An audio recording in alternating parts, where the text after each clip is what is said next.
Buenas, les saludamos en el nombre de Jesús. Como siempre estamos contentos de poder compartir la palabra de Dios. Es un gozo para nosotros que usted nos pueda escuchar lo que hoy vamos a compartir. Y queremos compartir en el libro de 1 Corintios capítulo 2, versículos 6 al 7, acerca de la sabiduría de Dios, que no es sabiduría de este siglo. Sin embargo, hablamos sabiduría entre los que han alcanzado madurez, y sabiduría no de este siglo, ni de los príncipes de este siglo que perecen. Mas hablamos sabiduría de Dios en misterio, la sabiduría oculta, la cual Dios predestinó antes de los siglos para nuestra gloria. Cuando hablamos de Dios, hablamos de un Dios que es eterno, un Dios que todo lo puede. Por tanto, el apóstol Pablo dice que nuestro mensaje, el evangelio que predicamos, no tiene que ver con la sabiduría de este siglo, ni de la sabiduría de los príncipes o sabios que perecen, sino es la sabiduría de Dios. Y dentro de esa sabiduría de Dios, cuando Dios hizo la tierra, se propuso que el propósito por el cual construyó la tierra e hizo al hombre, su propósito era un propósito eterno, por medio de nuestro Señor Jesucristo. Por tanto, este libro que tenemos aquí para leer y para escudriñar, su propósito no es un propósito temporal, sino es para que los hombres sepan que Dios ha hecho la tierra y al hombre con un propósito eterno. Por eso que cuando dice que esta sabiduría estaba oculta, no fue revelada a las generaciones antiguas, sino que esta sabiduría se reveló por medio del Señor Jesucristo y a través del Espíritu Santo, de este propósito eterno, que es el mensaje, que es el mensaje del Evangelio de nuestro Señor Jesucristo. Es la noticia de una sabiduría que estuvo oculta, pero que es una sabiduría cuyo propósito es propósito eterno. Para los judíos, las promesas que había en este libro, o lo que los profetas profetizaron, tenía un sentido simplemente de bendiciones temporales, de una vida larga, de bendiciones de Dios, milagros y muchas cosas. Por eso cuando el Señor Jesucristo viene, le da el sentido a estas palabras cuyos significados significan. Usted sabe que eterno es algo que no pasa, es algo inalterable, al igual que perpetuo. Y en la boca nuestra siempre están esas palabras. Decimos te amaré por siempre. Aún decimos cuando se condena a una persona, a escuchar esa palabra, ha sido condenada a cadena perpetua, la cual son palabras que realmente no tienen peso. Pero las palabras que están escritas aquí, las cuales son eternas, tienen el peso. Y ese es el evangelio que nuestro Señor Jesucristo y los apóstoles predicaron: dar a conocer al mundo entero el propósito eterno de Dios, por la cual la tierra existe y nosotros existimos.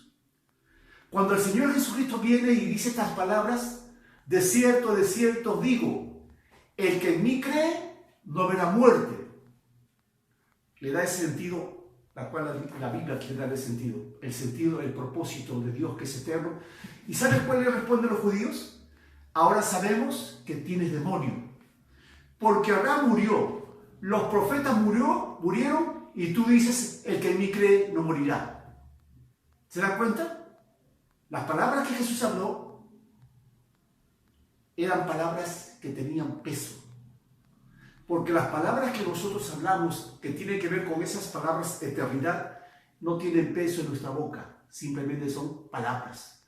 Pero esto es la palabra de Dios, y el peso que llevan las palabras que están escritas aquí es un peso eterno. El apóstol Pablo escribió a la iglesia estas palabras diciendo: esta leve tribulación produce en nosotros un cada vez más excelente peso de gloria.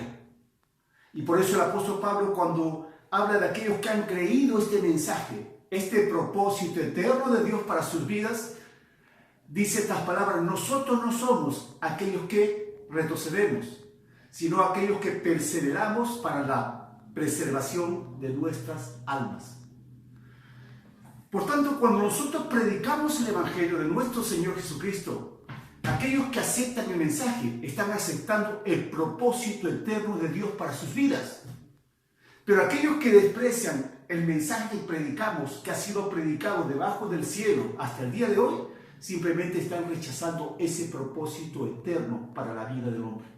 Ahora, quiero que entiendas en esta noche, si alguien predica un evangelio para tomar este libro, para cumplir sus propósitos temporales, ¿sabe qué va a pasar? Se va a desilusionar, va a tener confusión en su corazón, va a pensar que estas palabras no tienen realmente cumplimiento, porque muchas palabras que están escritas aquí tienen cumplimiento en el propósito eterno de Dios y no en esta vida. Y si predicamos un evangelio que tiene que ver con cosas de este siglo, con cosas que perecen, prácticamente estamos pervirtiendo el verdadero evangelio que Jesucristo nos habló, cuyo peso es eterno. La Biblia dice que los profetas que escribieron acerca de la muerte de nuestro Señor Jesucristo y de las glorias que vendrían tras la muerte del Señor. Y por eso la Biblia, cuando nos habla de este propósito eterno, sabemos que nuestra vida y el propósito por el cual fuimos creados es para vivir para siempre. Y que la tierra que hoy existe no fue hecha en vano, sino para que fuera habitada. Y ese es el propósito de Dios. Termino con estas palabras para que puedas entender. Cuando Dios le dice al pueblo de Israel, te pongo la vida y te pongo la muerte, la bendición y la maldición, ellos pensaban que estaba hablando de esta vida, una larga vida, muchas bendiciones en este tiempo. Pero déjame decirte que esas palabras muchas veces no se cumplen, porque muchas veces el justo puede tener una vida muy corta y puede tener en vez de muchas bendiciones, muchas dificultades, mucha aflicción. Lo que Dios le estaba diciendo al pueblo de Israel, y Jesús viene a revelarnos, que lo que Dios nos está diciendo, te pongo la vida eterna y la condenación eterna. Te pongo las bendiciones eternas y te pongo las maldiciones eternas. Escoge tú, dice, la vida para que vivas tú y tu familia. Así que cuando te predicamos y te damos testimonio de nuestro Señor Cristo y del evangelio que Él predicó, Dios te está diciendo que escojas el propósito eterno que Dios tiene para tu vida o la rechaces. Y dice la Biblia que la voluntad de Dios es buena, agradable y perfecta dentro de ese propósito eterno. Que Dios te bendiga, y si tú quieres aceptar este propósito eterno, solamente tienes que hacer una oración tan sencilla que salga de tu corazón.